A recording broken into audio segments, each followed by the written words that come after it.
குரங்கும் முதலை கதை. ஒரு குரங்கும் ஒரு முதலைக்கும் இடையே நட்பு இருந்தது. அவை ஒரு ஆற்றின் அருகே வாழ்ந்து வந்தன. அந்த ஆற்றில் நிறைய பழங்களைக் கொண்ட ஒரு அத்தி மரம் இருந்தது. அந்த குரங்கு அந்த மரத்தில் வசித்து வந்தது.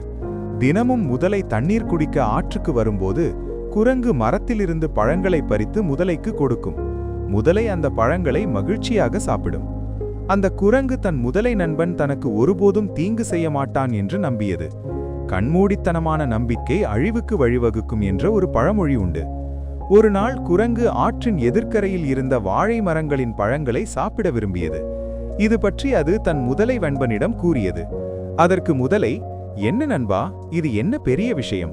உனக்கு உதவுவது எனக்கு பெருமை. வா, என் முதுகில் ஏறிக்கொள்.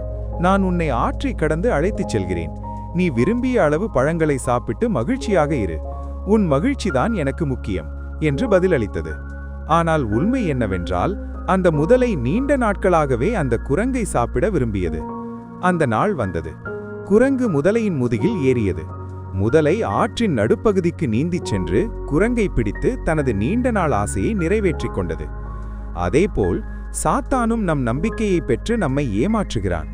அவன் பொய் வாக்குறுதிகளையும் ஆசைகளையும் காட்டி நம்மை ஏதேனும் ஒன்றில் சிக்க வைத்து நம்மால் தப்பிக்க முடியாதபடி செய்கிறான். இறுதியில் அவன் நம்மை தன்னுடன் நித்திய தண்டனைக்கு இழுத்துச் செல்கிறான்.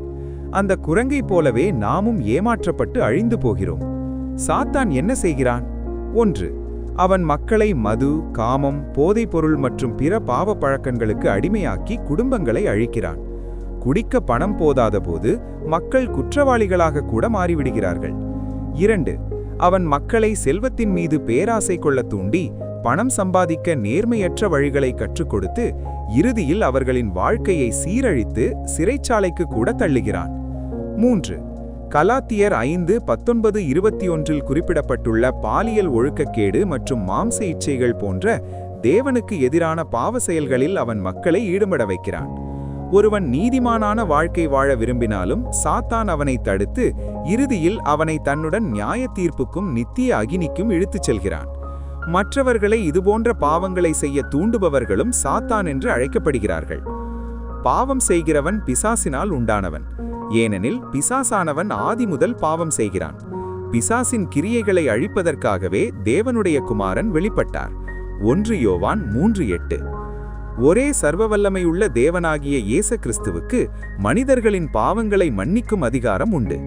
நாம் விசுவாசத்துடன் நம்முடைய பாவங்களை அவரிடம் அறிக்கை செய்தால் அவர் நம்மை மன்னிப்பார்.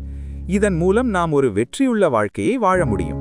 நம்முடைய பாவங்களை நாம் அறிக்கை செய்தால் பாவங்களை நமக்கு மன்னித்து எல்லா அநியாயத்திலிருந்தும் நம்மை சுத்திகரிப்பதற்கு அவர் உண்மையும் நீதியும் உள்ளவராய் இருக்கிறார். அவருடைய குமாரனாகிய இயேசு கிறிஸ்துவின் இரத்தம் சகல பாவங்களையும் நீக்கி நம்மை சுத்திகரிக்கும். ஆகவே சாத்தானின் பிடியிலிருந்து நாம் விடுபடுவோம். பாவத்திலிருந்து நம்மை மீட்க தம் உயிரையே கொடுத்த இயேசு கிறிஸ்துவை பற்றிக் கொள்வோம். நாம் இந்த உலகில் வாழும்போது அவருடைய உண்மையான ஆசீர்வாதங்களை பெற்றுக்கொள்வோம். கர்த்தருடைய ஆசீர்வாதமே ஐஸ்வரியத்தை தரும். அதனோடே அவர் வேதனையை கூட்டமாட்டார். நீதிமொழிகள் 10:22. நாம் ஆசீர்வதிக்கப்பட்டதும் பரிசுத்தமானதுமான ஒரு வாழ்க்கையை வாழ்ந்து அவருடைய மகிமையான வருகையின் போது அவருடைய 1000 வருட அரசாட்சியில் அவருடன் ஆளுகை செய்ய தயாராவோம். அவருடைய வருகை சமீபமாயிருக்கிறது. தேர்வு உங்களுடையது. இயேசு உங்களை நேசிக்கிறார். கடவுள் உங்களை ஆசீர்வதிப்பாராக.